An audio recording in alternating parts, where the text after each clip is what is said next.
আকাশবাণী কলকাতা। স্থানীয় সংবাদ পড়ছি শুভ্রা চক্রবর্তী।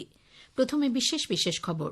সুপ্রিম কোর্ট আজ এক নজিরবিহীন সিদ্ধান্তে জানিয়েছে, এসআইআর এর কাজে তথ্যগত অসঙ্গতি বা লজিক্যাল ডিসক্রিপেন্সির ঘটনায় নিষ্পত্তি করবে কলকাতা হাইকোর্ট নিযুক্ত আধিকারিকরা। এসআইআর এর অধীনে এযাবৎ যতটুকু কাজ হয়েছে তার উপর ভিত্তি করে ২৮শে ফেব্রুয়ারি চূড়ান্ত ভোটার তালিকা প্রকাশ করার নির্দেশ দিয়েছে সুপ্রিম কোর্ট। সর্বোচ্চ আদালতের নির্দেশ মেনে রাজ্য সরকার এখনও বকেয়া মহার্ঘ ভাতা না দেওয়ায় রাজ্য সরকারি কর্মচারীদের যৌথ সংগ্রামী মঞ্চ ফের সুপ্রিম কোর্টের দ্বারস্থ হয়েছে। প্রয়াত প্রখ্যাত সাহিত্যিক মণিশঙ্কর মুখোপাধ্যায়, যিনি শঙ্কর নামে অধিক পরিচিত, বয়স হয়েছিল ৯৩ বছর। প্রধানমন্ত্রী, রাজ্যের মুখ্যমন্ত্রী তাঁর প্রয়াণে শোক জ্ঞাপন করেছেন। শোকস্তব্ধ সাহিত্য মহল। উত্তরে বাতাসে প্রভাব কমতে থাকায় মহানগরের সর্বোচ্চ তাপমাত্রা আজ ৩১ ডিগ্রি সেলসিয়াস ছাড়িয়েছে। আসছে বিস্তারিত খবরে। সুপ্রিম কোর্ট আজ এক নজিরবিহীন রায় জানিয়েছে, এসআইআর এর কাজে তথ্যগত অসঙ্গতি বা লজিক্যাল ডিসক্রিপেন্সির ঘটনায় নিষ্পত্তি করবে কলকাতা হাইকোর্ট নিযুক্ত আধিকারিকরা। সুপ্রিম কোর্টের প্রধান বিচারপতি সূর্যকান্ত, বিচারপতি জয়মাল্য বাগচি এবং বিচারপতি বিপুল এম পাঞ্চলির বেঞ্চ পশ্চিমবঙ্গে এসআইআর এর বিরোধিতা করে নির্বাচন কমিশন এবং রাজ্যে মুখ্য নির্বাচনী আধিকারিকের বিরুদ্ধে দায়ের করা মামলায় এই রায় দিয়েছেন। প্রাক্তন এবং কর্মরত জেলা বিচারক বা অতিরিক্ত জেলা বিচারক স্তরের আধিকারিকদের এজন্য নিয়োগ করা যেতে পারে। বিচার বিভাগীয় ওই আধিকারিকদের সহায়তা করবেন নির্বাচন কমিশন এবং রাজ্য সরকারের আধিকারিকেরা। তাঁদের নির্দেশেই সুপ্রিম কোর্টের নির্দেশ বলে গণ্য করা হবে। এজন্য হাইকোর্টের প্রধান বিচারপতির সঙ্গে আগামীকালের মধ্যে বৈঠকে বসতে রাজ্যের মুখ্য সচিব, পুলিশের মহানির্দেশক, নির্বাচন কমিশনের একজন আধিকারিক, রাজ্যের অ্যাডভোকেট জেনারেল এবং অ্যাডিশনাল সলিসিটর জেনারেলকে নির্দেশ দেওয়া হয়েছে। কোনো সমস্যা সৃষ্টি হলে কলকাতা হাইকোর্টের প্রধান বিচারপতিকেও তা জানানোর নির্দেশ দিয়েছে শীর্ষ আদালত। আজকের শুনানিতে রাজ্য এবং নির্বাচন কমিশন দুপক্ষই পারস্পরিক দোষারোপ ও অসহযোগিতার অভিযোগ তোলে। সুপ্রিম কোর্ট আরও বলেছে, এসআইআর এর অধীনে এযাবৎ যতটুকু কাজ হয়েছে তার উপর ভিত্তি করে আগামী ২৮শে ফেব্রুয়ারি চূড়ান্ত ভোটার তালিকা প্রকাশ করতে হবে। এদিকে এসআইআর প্রক্রিয়া চলাকালীন হিংসা এবং রাজনৈতিক হস্তক্ষেপ নিয়ে রাজ্য পুলিশের মহানির্দেশককে সতর্ক করেছে শীর্ষ আদালত।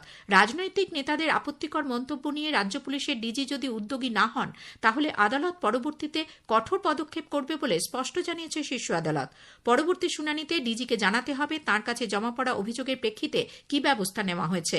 মার্চ মাসে ফের শুনানি হবে এই মামলার। এদিকে সুপ্রিম কোর্টের রায়ের প্রেক্ষিতে রাজ্যের মুখ্য নির্বাচনী আধিকারিক মনোজ কুমার আগরওয়াল জানিয়েছেন, তাঁরা চান যত দ্রুত সম্ভব যাচাই প্রক্রিয়া শেষ হোক। এজন্য যদি প্রতি ভুলেও একজন করে বিচার বিভাগীয় আধিকারিককে যাচাইয়ের কাজে নিযুক্ত করা হয়, তাতেও তাদের কোনো আপত্তি নেই। বিজেপি আবারও রাজ্যে ত্রুটিমুক্ত ভোটার তালিকা প্রকাশের দাবি জানিয়েছে।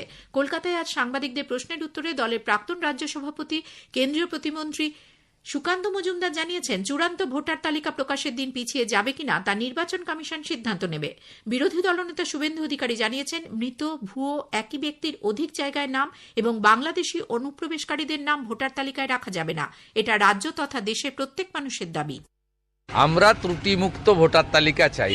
SIR not new. ৪ রকমের লোকের নাম ভোটার তালিকায় যাতে না থাকে, এটা প্রত্যেকটা ভারতীয়, প্রত্যেকটা পশ্চিমবঙ্গবাসীর এটা আবেদন এবং দাবি। এটা খুব যুক্তিসঙ্গত সাংবিধানিক দাবি। ১, মৃত ভোটারের নাম যেন না থাকে। ২, ভুয়া ভোটারের যেন নাম না থাকে। ৩, একজন ভোটারের নাম যেন ২ বা ৩ জায়গায় না থাকে। ৪ হচ্ছে অভারতীয়, অর্থাৎ বাংলাদেশের মুসলমানদের যেন নাম ভোটার লিস্টে না থাকে। এসআইআর নিয়ে সুপ্রিম কোর্টের রায় প্রসঙ্গে সিপিআইএম এর রাজ্য সম্পাদক মোহাম্মদ সেলিম বলেছেন, বিচার বিভাগের এই হস্তক্ষেপ কমিশন ও রাজ্য সরকারের ব্যর্থতাকে স্পষ্ট করেছে। তিনি বলেন, প্রথম থেকেই দল এসআইআর এর বিরুদ্ধে লড়াই করছে। ২৮শে ফেব্রুয়ারি চূড়ান্ত তালিকা প্রকাশের আগে ২৭শে ফেব্রুয়ারি সিপিআইএম এর প্রতিনিধি নির্বাচন কমিশনে যাবে। কোচবিহার জেলার ৪টি থানার ওসি বদল করা হয়েছে। ঘোকসাডাঙ্গা থানার নতুন ওসি হয়েছেন আশরাফ আলম, তিনি কুচলিবাড়ি থানার ওসি ছিলেন। অন্যদিকে ঘোকসাডাঙ্গা থানার ওসি বিশ্বজিৎ মল্লিককে কুচলিবাড়ি থানার দায়িত্ব দেওয়া হয়েছে। একইভাবে সাহেবগঞ্জ থানার নতুন ওসি হয়েছেন নকুল রায়, তিনি বক্সিরহাট থানার ওসি ছিলেন। সে জায়গায় স্থলাভিষিক্ত হয়েছেন সাহেবগঞ্জ থানার আগের ওসি অজিত কুমার শাহ। রাজ্য সরকারি কর্মচারীদের বকেয়া মহার্ঘ ভাতার ২৫% অবিলম্বে মিটিয়ে দিতে বলেছিল সুপ্রিম কোর্ট, কিন্তু আদালতের নির্দেশ সত্ত্বেও এখনও সেই টাকা হাতে পাননি কোনো সরকারি কর্মচারী। এ নিয়ে রাজ্যের বিরুদ্ধে আদালত অবমাননার মামলা করতে চেয়ে সুপ্রিম কোর্টের দ্বারস্থ হয়েছে সরকারি কর্মীদের সংগঠন সংগ্রামী যৌথ মঞ্চ। এর আগে গত ৫ই ফেব্রুয়ারি বকেয়া ডিএর ২৫% মেটানোর নির্দেশ দেয় সুপ্রিম কোর্ট। অবিলম্বে সেই নির্দেশ কার্যকর করতে বলা হয়েছিল। আদালত জানিয়েছিল, মহার্ঘ ভাতা সরকারি কর্মচারীদের আইনি অধিকার। বকেয়া ডিএর 25% মেটানোর পর বাকি 75% কিভাবে মেটানো হবে তা স্থির করতে একটি কমিটি গঠনের কথাও বলেছিল আদালত। সুপ্রিম কোর্টের অবসরপ্রাপ্ত বিচারপতির নেতৃত্বে ওই কমিটি তৈরি হওয়ার কথা। আদালত জানায়, কমিটি নির্ধারিত বকেয়ার প্রথম কিস্তি রাজ্য সরকারকে মেটাতে হবে আগামী 31শে মার্চের মধ্যে। কিন্তু সরকারি কর্মচারীদের বক্তব্য, বকেয়া মেটানোর কোনো উদ্যোগই দেখা যাচ্ছে না রাজ্য সরকারের মধ্যে। এ ব্যাপারে কেন্দ্রীয় শিক্ষা প্রতিমন্ত্রী সুকান্ত মজুমদার বলেন, রাজ্যে বিজেপি সরকার গঠিত হলে রাজ্য সরকারি কর্মচারীদের কেন্দ্রীয় হারে মহার্ঘ ভাতা দেওয়া হবে। এই রাজ্য সরকার ডিএ দেবে না, তার বিরুদ্ধে কর্মচারীরা আদালতে গিয়ে লড়াই করছেন, তাদের সাথে আমাদের পূর্ণ সমর্থন আছে। ভারতীয় জনতা পার্টির সরকার এই কয়েক মাস পরে গঠন হতে চলেছে, সেই সরকার এসে কেন্দ্রীয় হারে ডিএ দেওয়ার ব্যবস্থা আমাদের রাজ্যের কর্মচারীদেরকে করবে। প্রধানমন্ত্রী নরেন্দ্র মোদী রবিবার 22শে ফেব্রুয়ারি আকাশবাণীতে মন কি বাত অনুষ্ঠানের মধ্য দিয়ে দেশ বিদেশের মানুষের সঙ্গে তার চিন্তাভাবনা ভাগ করে নেবেন। এটি হবে মাসিক এই বেতার অনুষ্ঠানের 131তম পর্ব। আকাশবাণী ও দূরদর্শনের সবকটি চ্যানেল সকাল 11টা থেকে এই অনুষ্ঠান শোনা যাবে। স্থানীয় সংবাদ শুনছেন আকাশবাণী কলকাতা কেন্দ্র থেকে। এখন বিজ্ঞাপন বিরতি।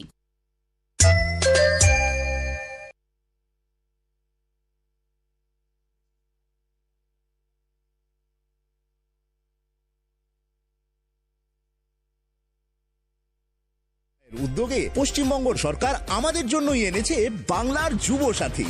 21 থেকে 40 বছর বয়সী মাধ্যমিক পাশ চাকরিহীন যুবক যুবতীদের পাশে এবার মা মাটি মানুষের সরকার। চাকরি না পাওয়া পর্যন্ত 5 বছর অবধি মাসে 1500 টাকা দেওয়া হবে।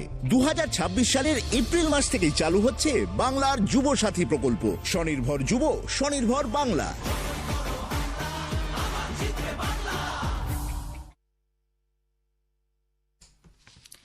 বিরতির পর ফিরে এলাম স্থানীয় সংবাদে।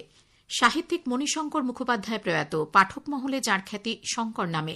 আজ দুপুর 1টা নাগাদ একটি বেসরকারি হাসপাতালে তিনি শেষ নিঃশ্বাস ত্যাগ করেন। বয়স ছিল 93 বছর। 1933 সালে 7ই ডিসেম্বর অবিভক্ত 24 পরগনার বনগাঁয় তার জন্ম। স্বাধীনতার আগে এদেশে আসার পর থেকে আজীবন ছিলেন হাওড়ার বাসিন্দা।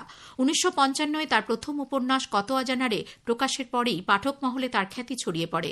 ইংরেজ ব্যারিস্টার বারওয়েলের ল ক্লার্ক থেকে এরপর শুরু সাহিত্য জগতে তাঁর অবাধ বিচরণ। পরবর্তীতে শ্রী শ্রী রামকৃষ্ণ এবং স্বামী বিবেকানন্দের জীবন ও আদর্শ তার লেখনের মধ্য দিয়ে পৌঁছেছিল সাধারণ মানুষের মধ্যে। আকাশবাণীর একটি শ্রদ্ধার্ঘ্য। হাওড়ার গলি থেকে সাহিত্যের রাজপথে তাঁর অভিগমন। চূড়ান্ত দারিদ্র্য আর অসহায়ত্বকে অতিক্রম করার পথে তাঁর অস্ত্র ছিল কলম আর তীব্র মননভেদী অন্তর্দৃষ্টি। মধ্যবিত্তের বেকারি আর মূল্যবোধের যন্ত্রণা তাকে সর্বদাই তাড়িত করেছে।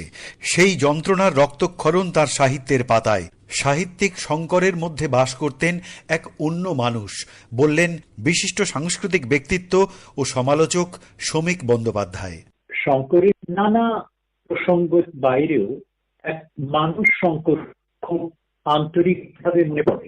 মাটির কাছাকাছি থেকে নানা মানুষের সঙ্গে খুব স্বচ্ছন্দ আত্মীয় বন্ধনে জড়িয়ে নেবার একটা দুর্লভ ক্ষমতা ছিল শঙ্করের। অভিজিৎ চক্রবর্তী, আকাশবাণী সংবাদ, কলকাতা। মুখ্যমন্ত্রী মমতা ব্যানার্জি, রাজ্য বিজেপির সভাপতি শ্রমিক ভট্টাচার্য, কেন্দ্রীয় শিক্ষা প্রতিমন্ত্রী সুকান্ত মজুমদার শঙ্করের প্রয়াণে গভীর শোক প্রকাশ করেছেন। শোকস্তব্ধ সাহিত্য মহল। মুর্শিদাবাদের বেলডাঙ্গায় অশান্তির ঘটনায় এনআইএ পুলিশকে কেস ডায়েরি হস্তান্তর করছে না বলে কলকাতা হাইকোর্টে অভিযোগ দায়ের হয়েছে। প্রধান বিচারপতি সুজয় পাল ও বিচারপতি চৈতালি দাস চ্যাটার্জির ডিভিশন বেঞ্চে এনআইএর আইনজীবী এই অভিযোগ জানালে বেঞ্চ বলেছে আগামী মঙ্গলবার পরবর্তী শুনানি হবে। রাজ্যে আবহাওয়া প্রধানত শুষ্ক থাকলেও আগামী সপ্তাহে মাঝামাঝি উত্তরবঙ্গের কয়েকটি জেলা এবং দক্ষিণবঙ্গে বিক্ষিপ্তভাবে বজ্রবিদ্যুৎ সহ হালকা বৃষ্টির সম্ভাবনা রয়েছে বলে আলিপুর আবহাওয়া দপ্তর জানিয়েছে। এতে আলু চাষের ক্ষতির সম্ভাবনা থাকায় আগেই চাষিদের ক্ষেত থেকে আলু তুলে নেওয়ার পরামর্শ দেওয়া হয়েছে।